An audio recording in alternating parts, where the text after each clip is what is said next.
Por que você demorou tanto? Por que não nos conhecemos antes? Uns poucos meses bastariam. Por que apareci na minha vida justo depois que eu já estava casada?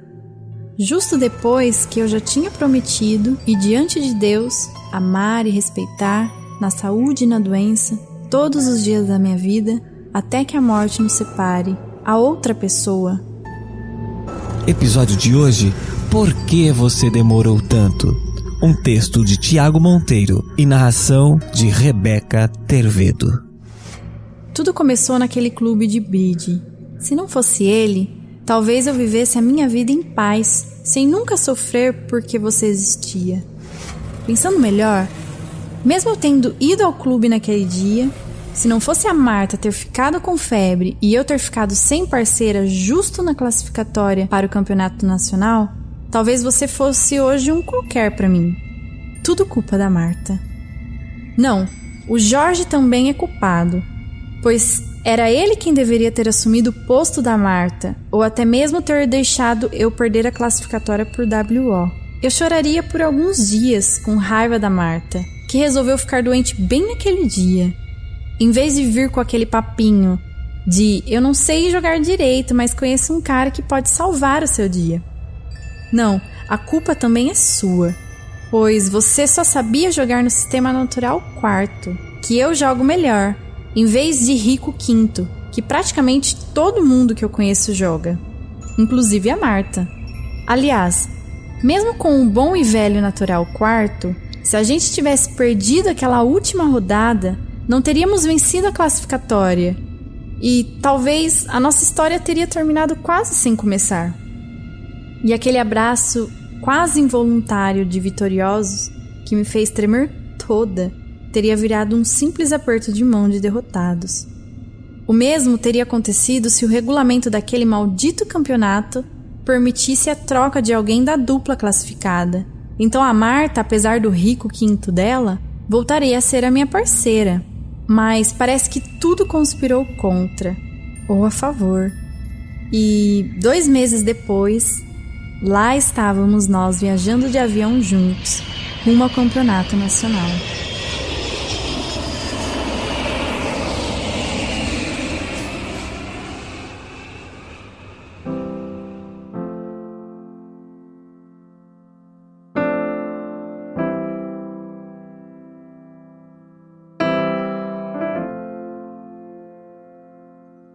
Aqueles poucos dias que passamos juntos bastaram para perceber que tínhamos absolutamente tudo em comum. Era impressionante como você gostava das mesmas coisas que eu e como pensávamos e víamos o mundo de maneira parecida.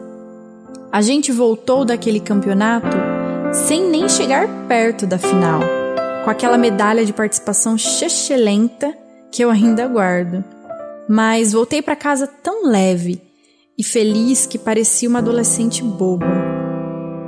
Meu marido até pensou que tínhamos vencido o campeonato, tamanha minha empolgação. Nós, naturalmente, começamos a trocar e-mails e mensagens com palavras que cada vez mais confirmavam o quanto a gente se parecia. E apesar dos encontros esporádicos que tivemos, todos eles, não sei se você notou, foram propositalmente acompanhados de amigos. Não tenho a menor ideia do que se passava na sua cabeça em relação a mim, afinal, você nunca insinuou nada. Acho que nunca saberei se por respeito ao meu casamento ou por realmente não sentir nada, mas eu sabia o que se passava dentro de mim e não podia deixar esse sentimento crescer mais. Fiquei com medo de voltar ao clube de bridge e parei de jogar. Entenda, eu era casada e meus sentimentos estavam confusos. Tentei parar de descrever, mas você continuava e, como sempre demonstrava ser apenas alguém simpático conversando coisas corriqueiras, eu não podia simplesmente te ignorar. Eu também não podia abrir o jogo e explicar os motivos de meu afastamento abrupto. Então decidi que o faria aos poucos, até que a amizade esfriasse de vez, como acontece com a maioria delas. Pelo menos eu teria a meu favor aquele pretexto de que a vida nos afastou e meu coração finalmente ganharia paz. O plano deu certo. Meu casamento estava muito bem. Na verdade, ele sempre esteve.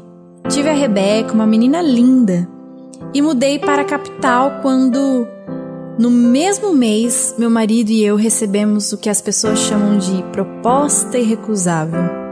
Mas a vida é uma vadia, não é mesmo?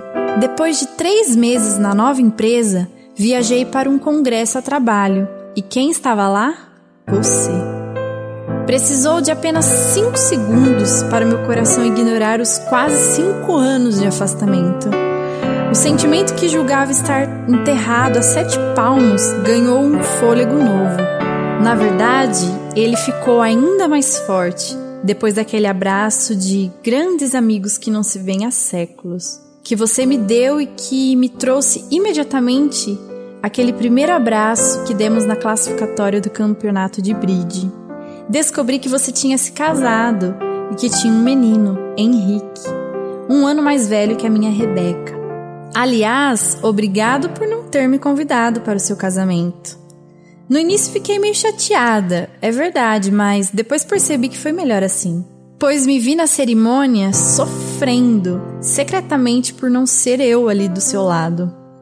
O fato é que, tendo estado presente ou não, me entristecia saber que mesmo que eu ficasse viúva, não teria mais chances de ter você para mim.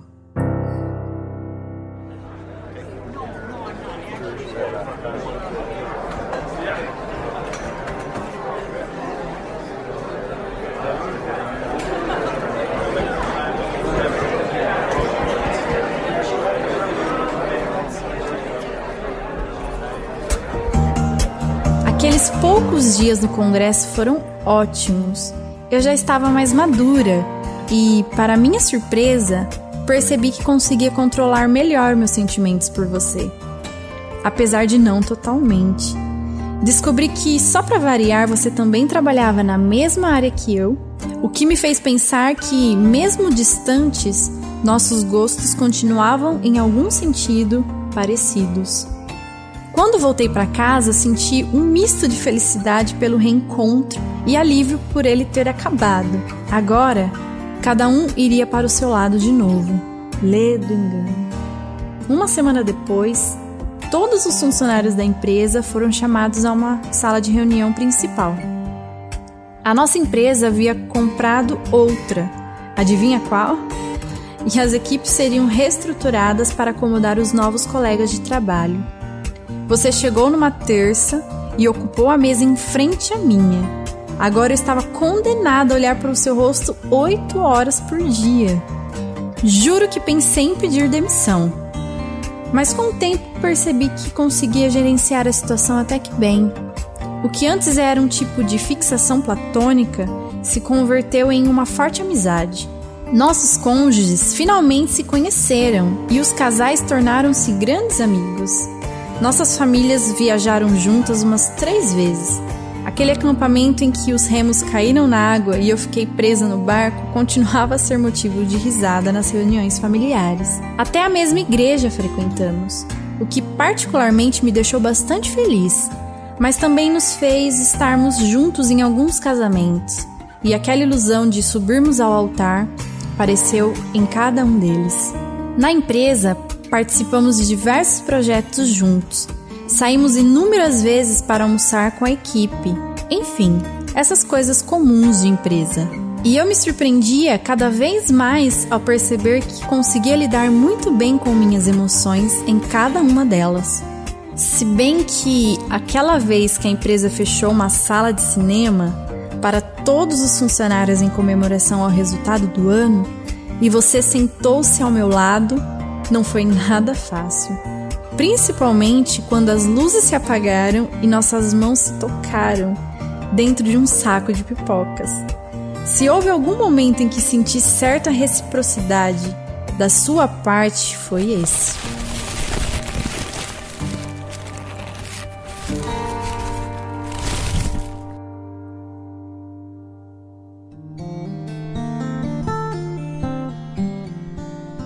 Uns 3 anos se passaram até o dia em que você apareceu no trabalho todo feliz, mas visivelmente inseguro, dizendo: hoje a gente vai almoçar juntos, mas só nós dois. Tenho uma coisa muito importante para te falar. Aquela foi a manhã mais difícil de toda a minha vida. Será que você iria se declarar para mim? Como eu reagiria? Eu não posso ter nada com você, eu sou casada, eu nunca faria nada contra isso. Eu tenho uma filha e você um filho. Sua esposa não merece isso. Ao mesmo tempo, morria de medo que a minha negação te afastasse definitivamente de mim. Aquela proximidade que desenvolvemos, mesmo como amigos, era vital para mim e eu não queria de jeito nenhum colocá-la em risco. Saímos juntos do escritório e você escolheu um restaurante perto da empresa, mas que quase ninguém de lá ia. Então tive certeza de que era isso mesmo. Você iria se declarar e não queria testemunhas.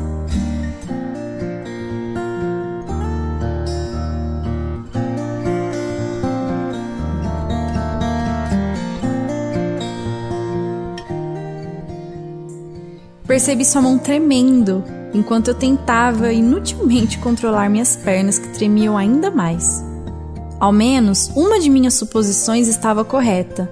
Você não queria testemunhas. Você se sentou à minha frente, pegou minhas 2 mãos e disse: vou abrir minha própria empresa.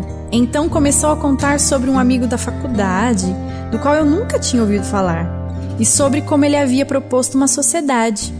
Contou que a empresa seria aberta em outra cidade e que sua esposa estava super empolgada, pois era a cidade dos pais dela e tal. Eu até tentei segurar as lágrimas, mas uma acabou escapando. Você a enxugou para mim enquanto eu jurava que estava super feliz por você. E foi assim que você me deixou. Mais do que isso, me abandonou. O pior é que não pude me consolar com ninguém. Como chorar sobre isso nos ombros do meu marido? Como chorar nos ombros de qualquer pessoa a simples partida de um colega de trabalho? O único lugar em que eu podia chorar em paz era no banho, e as águas desceram salgadas pelo ralo por mais de uma semana.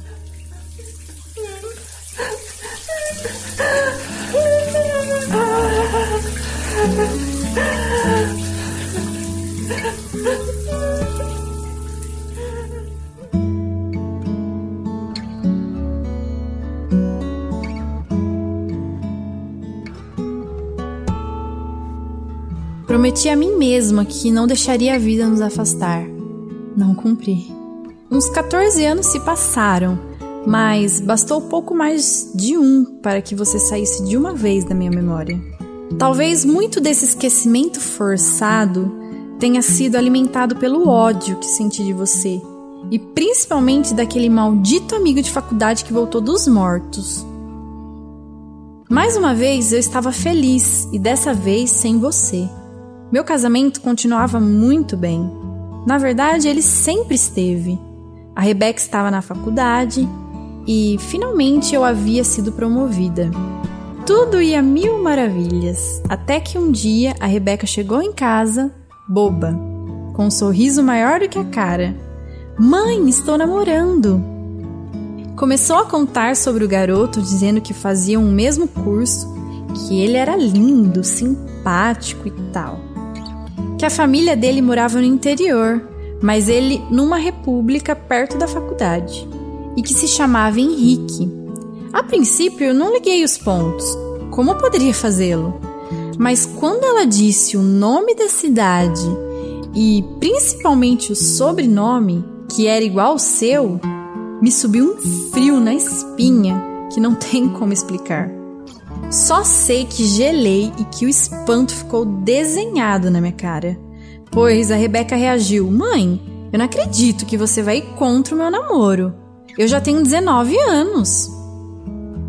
Quando ela contou para o meu marido, ele ficou todo animado e claramente esperava de mim a mesma reação, ao me olhar com aquela cara de: querida, não acredito. Fiz o melhor que pude ao fingir o animado, não é mesmo, querido? E acho que me saí muito bem. Agora nossa Rebeca estava namorando o filho de um casal amigo que há muito não víamos. Yupi! Fizemos o óbvio e pedimos que ela o convidasse para jantar em casa. Na noite marcada, ao abrir a porta, enquanto meu marido dava as boas-vindas, fingindo cara de sério, afinal, ele era o pai e tinha que impor um certo respeito inicial. Corri para o banheiro com a certeza que ia vomitar. Não vomitei, mas caí em uma crise de choro que não sei explicar. Depois de alguns minutos me recompus e saí toda sorridente para recebê-lo. O jantar foi muito agradável e me surpreendeu o fato de que nenhum deles se lembrava de que quando crianças não somente brincavam muito, como até viajaram juntos. O Henrique se portou muito bem, foi muito cordial e respeitoso. Enquanto isso, eu não conseguia tirar os olhos dele e pensar: Deus do céu, como ele é parecido com você. Alguns meses se passaram e o namoro deles ganhou força. Tanta que até marcamos um jantar de Natal em casa juntando as duas famílias. Em nome dos velhos tempos, disse meu marido tentando me convencer de que seria uma boa ideia. E lá estava eu, insegura novamente. Como seria te ver depois de tanto tempo? Como seria recolocá-lo na minha vida, se é que realmente voltaria para ela?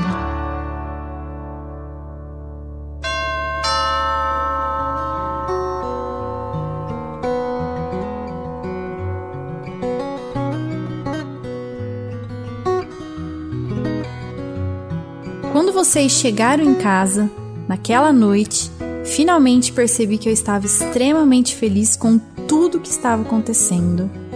Toda a minha raiva e preocupação esvaiu-se num passe de mágica e nunca mais voltou. Afinal, por que raios eu cultivara tanta raiva de tudo aquilo? Eu tinha um casamento maravilhoso, você estava de volta em minha vida, em doses homeopáticas, o que era muito bom. Nossos filhos estavam super felizes e apaixonados. Tudo estava novamente no seu devido lugar. É verdade que, quando nos cumprimentamos pela primeira vez, depois de tantos anos, você me deu outro daqueles seus abraços e eu me senti de novo uma adolescente apaixonada, flutuando no baile de formatura. Que bom que você estava de volta. Dessa vez, eu não deixaria a vida nos afastar e estava disposta a cumprir essa promessa. O jantar foi ótimo, rimos mais uma vez da história do barco sem remos. E quando nossos filhos começaram a tirar sarro, nos vingamos contando algumas histórias constrangedoras da infância deles, até deixarmos ambos mudos e vermelhos como dois pimentões. À noite maravilhosa seguiram-se alguns encontros em família e até as viagens foram retomadas. Foi numa delas, aliás, que finalmente ensinamos nossos filhos a jogarem bridge, já que tanto meu marido quanto a sua esposa odiavam a ideia de aprender esse jogo chato e complicado. Meu coração bateu mais forte quando me dei conta de que éramos uma dupla novamente. Tínhamos voltado ao início.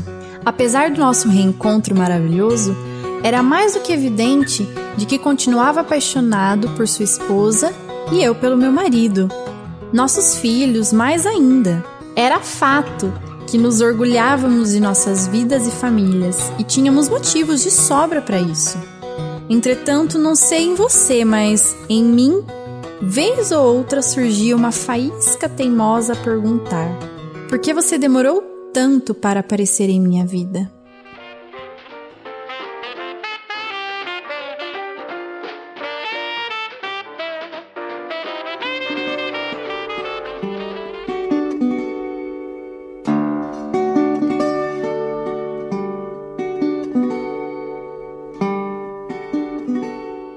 Finalmente, também numa noite de Natal, nossos filhos anunciaram: vamos nos casar.